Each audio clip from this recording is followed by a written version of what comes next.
La revue de presse d'Europe 1, Olivier Delagarde. Ce matin, des Français sans illusion. Oui, c'est une enquête très intéressante sur l'état d'esprit de nos concitoyens à 10 mois de la présidentielle. Sondage Odoxa Confluence que vous lirez dans l'Opinion. Enquête qui n'interroge pas les Français sur leur positionnement politique, mais sur ce qu'ils pensent plus fondamentalement de la situation de notre pays. Eh bien, 84% des Français pensent que la société actuelle a perdu ses repères traditionnels. 87% des personnes interrogées estiment que les notions de respect, de mérite, de sens de l'effort ou encore d'autorité se sont affaiblies depuis 20 ans. Et puis, ils sont ulcérés par les faillites de l'État, explique François-Xavier Bourmeau. Retard face au dérèglement climatique, les dysfonctionnements de la justice, résignation de l'État face aux violences urbaines, la baisse du niveau des élèves, l'engorgement des hôpitaux, les trains en panne, une sorte de déliquescence généralisée de la situation. Et alors, quelles sont les conséquences politiques de tout cela ? Écoutez, difficile à dire parce que l'autre fait saillant de cette enquête, c'est que les Français n'attendent plus rien des politiques. 62% d'entre eux estiment que les élections de l'année prochaine ne permettront pas au pays de retrouver des repères stables et chaque jour qui passe contribue à saper davantage leur confiance. Alors, il y a un homme qui semble toutefois trouver grâce à leurs yeux. Eh oui, mon cher Dimitri, il est à la une du Parisien aujourd'hui en France. Tout sourire, Kylian Mbappé, le nouvel état de grâce, titre le journal. Selon un autre sondage Odoxa, qui fait donc feu de tout bois ce matin, après des mois de critiques, la cote de popularité du capitaine des Bleus remonte très fortement. Les Français le parent de toutes les qualités, travailleur, spectaculaire, sympathique, bon capitaine pour l'équipe de France. Et ce soir, toute la France l'attend. Force bleue! Force jaune!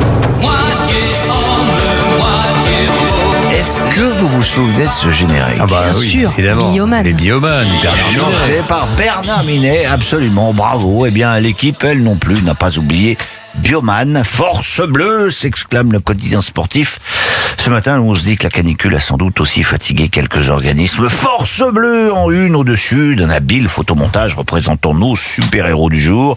William Saliba, Mike Maignan, Aurélien Tchouaméni, Michael Olysée, parce que ça y est, maintenant, nous y sommes. Eh oui, vous aviez l'impression que depuis le 11 juin, on ne parlait que de foot dans ce pays. Eh bien, vous n'avez encore rien vu parce que, en fait, le mondial commence aujourd'hui, après 3 semaines d'un machin gigantesque, explique Vincent Duluc, machin qui n'aura servi qu'à revenir au même point qu'il y a 4 ans.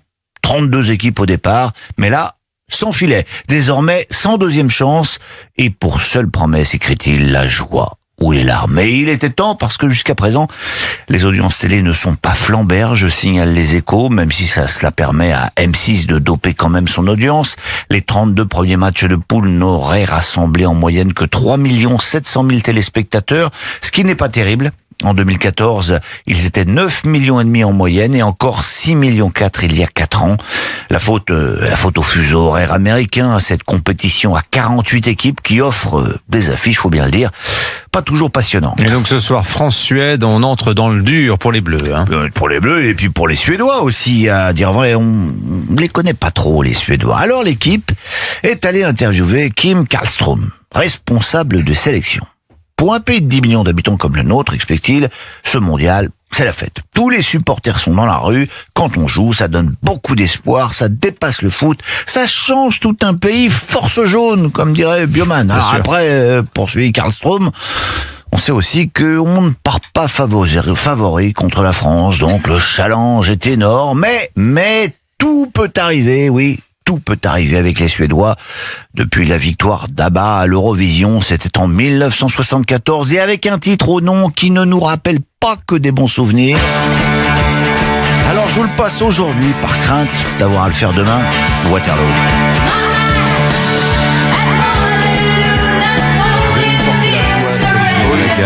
Mais non, C'est Waterloo. Austerlitz, nanana, Austerlitz. Ah oui, on peut refaire une version. Merci.